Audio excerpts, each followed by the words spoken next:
In a way, it would be a relief to find out you are an immortal, right? It's just this idea of like, wow, I have time, I have all the time in the world, and I can sort of pace myself. Now, technically, a human life is not, you don't live forever, of course. But the reason why this video is called You Are an Immortal is because, in a sense, you are. But what I mean by that is, in the grand scheme of things, of course, you live and you die. You see other people, they live and they die. But I'm not talking about living a life. I'm not talking about living in terms of your life. I'm talking about living in terms of knowing you are conscious. So, what I'm saying is, just because you don't remember being conscious before you were born, how do you know that you weren't conscious before you were born? That's my question. And how do you know you won't be conscious after you die? This is one of the great realizations of spirituality and enlightenment as well, is that you realize for yourself that even if you don't live forever, the good part about it is you are conscious forever, that your consciousness can never be destroyed. And it's easy to refute that because you might think, well, I can just prove it with science that consciousness gets destroyed. It's created by the brain and it'll just be destroyed. But that's the thing, it's not created by the brain. You just don't remember being conscious. But notice that every being around you is conscious, even beings that seem unconscious. I've said this in other videos, but you look at nature. Uh, there are things in nature that don't look conscious at all, like a tree or a leaf. It doesn't look conscious, but it behaves in an intelligent way. It responds to its environment in a very intelligent way with a very discrete purpose. And through spirituality, you discover that this consciousness is the baseline for reality. Not reality itself, it seems like the baseline is atoms, molecules, just particles seems like the baseline. Particles, and then the higher level is consciousness. But then you realize it's the other way around. It's consciousness and then it's particles. Because it's easier just to imagine the particles if you think about it.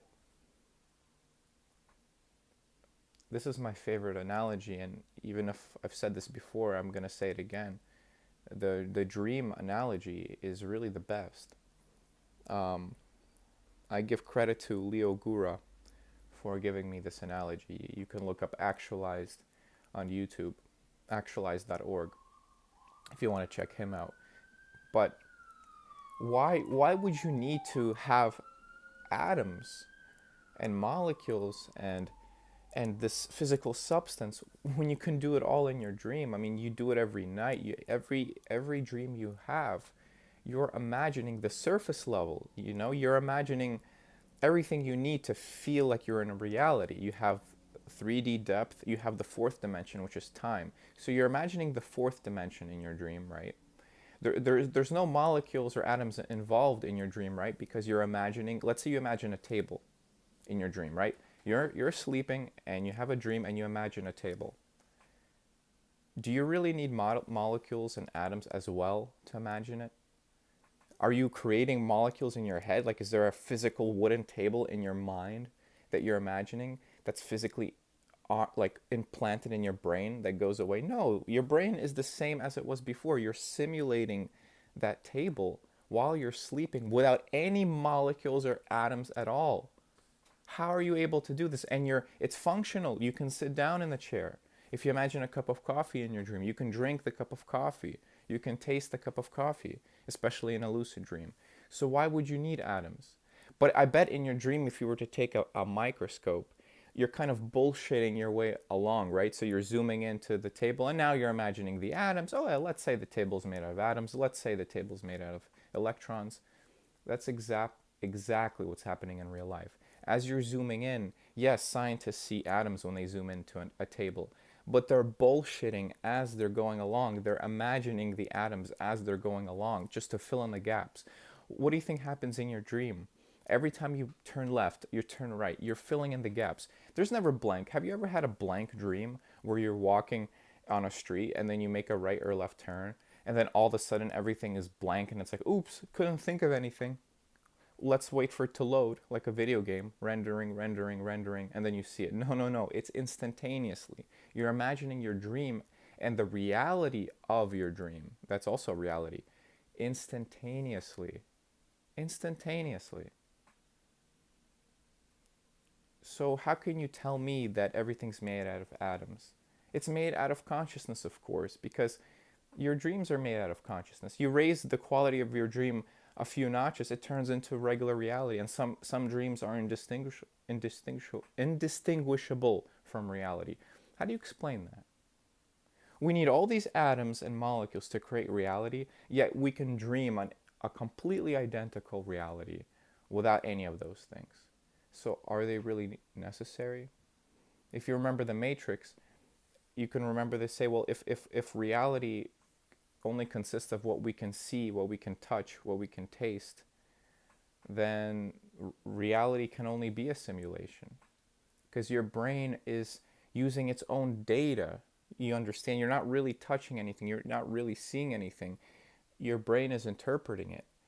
But when you're dreaming, your brain is projecting it. So how do you know? How do you know? This can't be proven, right? Well, that's the beautiful thing about it, is that it can't be disproven. That's what you realize. You realize it's even more valid. The fact that we are in a dream right now is even more valid because you realize it doesn't take much. It just takes the imagination to be in reality. So imagination is all you need. And if you need atoms to fill in the gaps, you'll imagine the atoms. Just like you're imagining atoms now. When you see atoms in a textbook, you're imagining atoms. If you're zooming into atoms you're looking through a microscope, analyzing a bug or something like that, you're imagining those atoms. So that's, and when you realize that if you're going to imagine your death as well, since the field is imagination, then it's going to remain as imagination. Why? Imagination can't kill itself, right? Imagine if there only was dream world.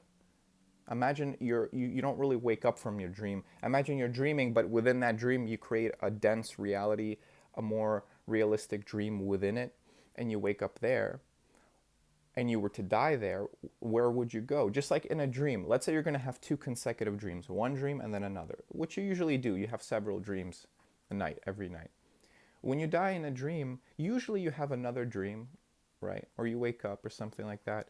But you're still afraid of that death. That death is still really real to you. But just because it's real to you doesn't mean it's real.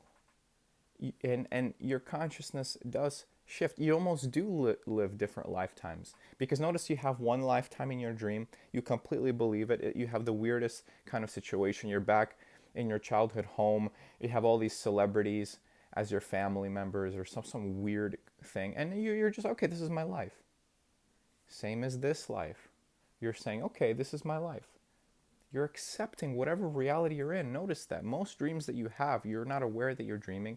And no matter what kind of crazy bullshit happens, you're like, okay. And then let's say you die in that dream and you have another dream in your sleep. And you're like, okay. You've been doing that. You've always been doing that.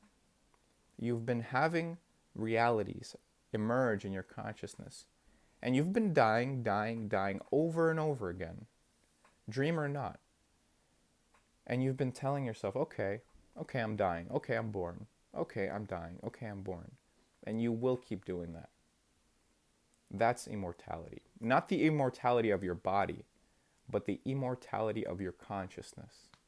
Your consciousness is immortal, which makes you immortal. Because that's ultimately what you are. If you take away your brain cells, if you take away your teeth, your body, every part of you, what's really you? The only thing that's really you is something that knows that it is, right?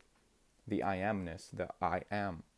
which is really nothing. Your neurons are required to start to form thoughts about your surroundings, right? But the thing that's truly you is the thing that's truly immortal. That's what you realize with spirituality. And you might say, well, how can you prove this?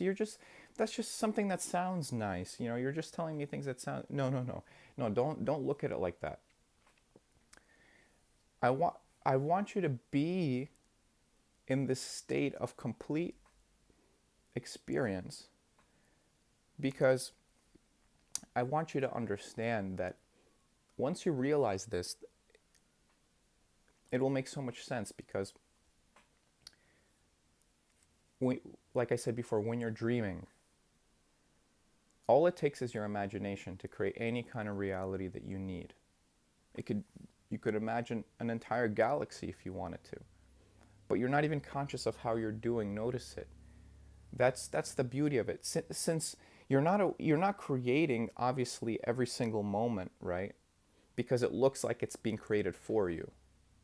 Same as a dream. You're not really painting the dream stroke by stroke, line by line. It seems like it's being created for you. So what the hell's creating it? If you're not designing the dream, then who's designing it?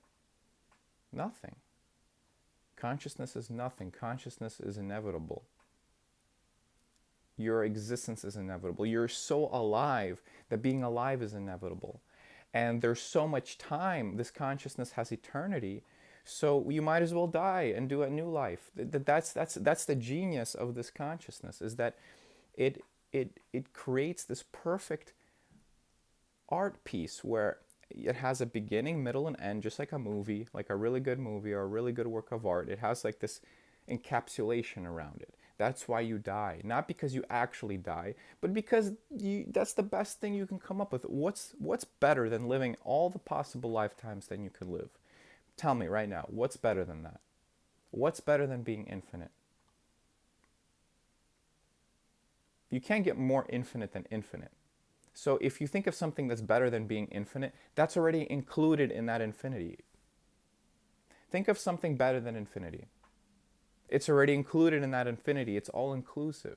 That's what the Eastern tradition talk about karma and reincarnation. It's not that you per se are going to be reincarnated. It's your consciousness that's going to be reincarnated. So you're always going to be in the state of experience. Notice that experience is all you know. Yeah, you can't think before your birth. I get that. You don't have memories before your birth. But experience is all you know. You're either dreaming, you're either, I don't know, half asleep, you're either in the waking state, but you're always experiencing something. And experience is so fundamental that even when your body shuts down, it has to experience something. That's why you dream, because consciousness is free at that moment. Notice, when you're unconscious and you're sleeping and you're not in this reality at all, your eyes are closed, you're not in this reality. Notice that in this nothingness of sleeping, consciousness has something to do. Same thing happens when you die. Why do you think people have out-of-body experiences when they die? Because once their body shuts down, that consciousness is now free to be, and that's why it can see you from different angles, which would be impossible unless consciousness was not created by the brain, and consciousness is not created by the brain. And that just proves that you are immortal. But I'm not just giving you that hard evidence of people having out-of-body experiences. Experience it for yourself.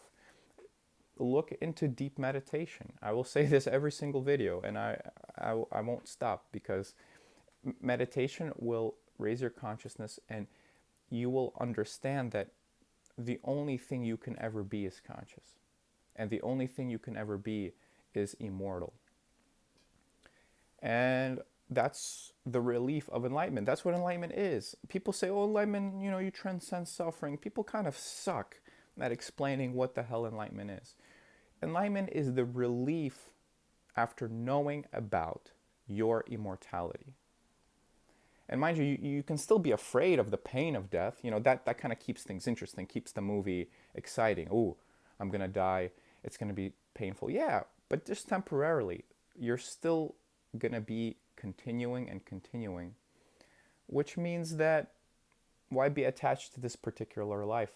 You're going to have any kind of life you could ever dream of just waiting for you. So You have nothing to lose. That's the biggest relief. That's the relief of enlightenment.